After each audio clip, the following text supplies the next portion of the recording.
Hi students and welcome in our further video of social science resources and development for class 8th.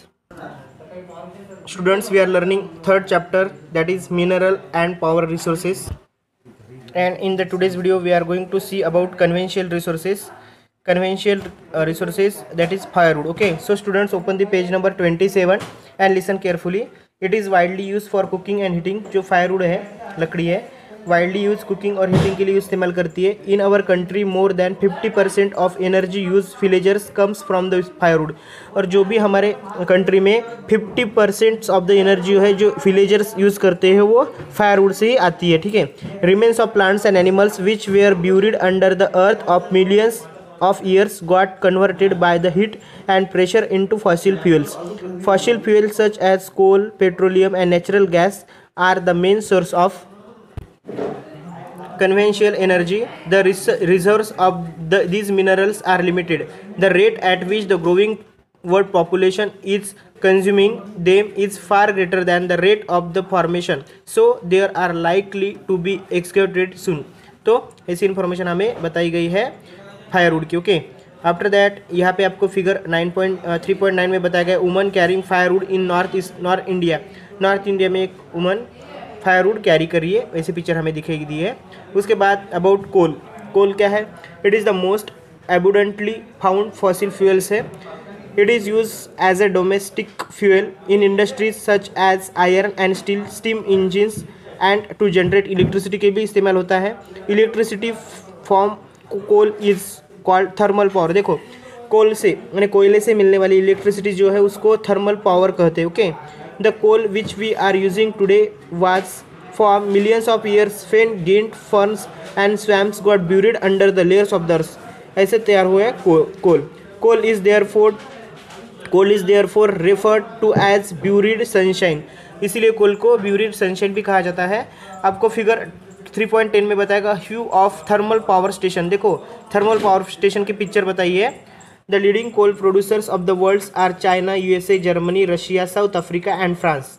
ठीक है, ये countries के नाम है जो प्रोड्यूसर है कोल के. Okay, the coal producing areas in India आज Raniganj, Jharia, Dhanbad and Bokaro in Jharkhand. Okay, then students about petroleum. The petrol that keeps our car running as well as the oil that keeps your cycle from squeaking both begins as thick black liquid called petroleum. ये petroleum के examples हैं.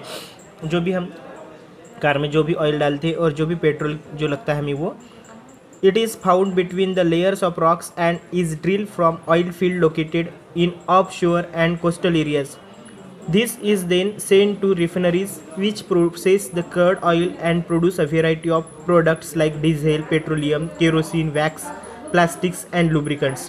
Petroleum and its derivatives are called black gold as they are very valuable. इनको petroleum को black gold, ये ध्यान में रखना है बच्चों, पेट्रोलियम को ही ब्लैक गोल्ड कहा जाता है क्योंकि ये बहुत वैल्यूएबल रहते हैं. Okay, the chief petroleum producing countries are.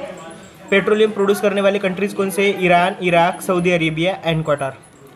The other major producers are USA, Russia, Venezuela and Argentina. The leading producers in India are Digboi in Assam, Bombay high in Mumbai and deltas of Krishna and Godavari rivers. ठीक है. Then about natural gas. Then हमें information देखना है बच्चों about natural gas के बारे में. Natural gas is found with petroleum deposits and is release with crude oil is brought to the surface. It can be used as a domestic and industrial fuel. Russia, Norway, UK and the Netherlands are major producers of natural gas. ये जो countries के नाम है ये major producers है natural gas के. In India Jaisalmer, Krishna Godavari delta, Tripura and some areas offshore in Mumbai have natural gas resources. Very few countries in the world have sufficient natural gas reserves of their own. The sharp increase in the consumptions of the fossil fuels has led to their depletion in an alarming rate. The toxic pollutants released from burning these fuels are also cause for concern. जो भी toxic substance रहते, pollutants रहते, प्रदूषक रहते, वो unchecked burning of fossil fuels like an unchecked dripping tap which will eventually run dry. This has led to the tapping of various non conventional sources of energy that are cleaner alternative to fossil fuels. Then student next information है hydel power. Hydel power क्या है? Rain water और river water stored in dams and made fall from height. The falling water flows through the pipes inside the dam over turbine blades placed on the bottom of the dam. The moving blades then turn the generator to produce electricity. This is called hydroelectricity. जो भी electricity से produce होती है उसे hydro electricity कहते हैं. The water discharged after the generation of hydroelectricity used for irrigation. 1/4 of the world's electricity is produced by hydel power. देखो हमारे वर्ल्ड की जो भी इलेक्ट्रिसिटी उसे 1/4 इलेक्ट्रिसिटी हाइडल पावर से हमें मिलती है. The leading producers of hydel power in the worlds are Paraguay, Norway, Brazil and China. यहाँ पे हाइडल पावर इलेक्ट्रिसिटी प्रोड्यूस होती है. Some important hydel power station in India are Bhakra Nangal, Gandhi Sagar, Nagarjuna Sagar and Damodar valley projects. Okay, यहाँ पे आपको आप देख सकते हो बच्चों ये जो फिगर है फिगर 3.12 हाइडल पावर की फिगर है. ठीक है, यहाँ पे आपको वाटर रिजर्वियर बताया, यहाँ पे जनरेटर यूज़ किया जाता है और ये टर्बाइन का आपको पिक्चर यहाँ पे दिया है. इस तरह हाइडल पावर इलेक्ट्रिसिटी यहाँ पे प्रोड्यूस होती है. देन स्टूडेंट नेक्स्ट बताया the non conventional sources of energy कौन से है. The increase of use of fossil fuels is leading to its shortage.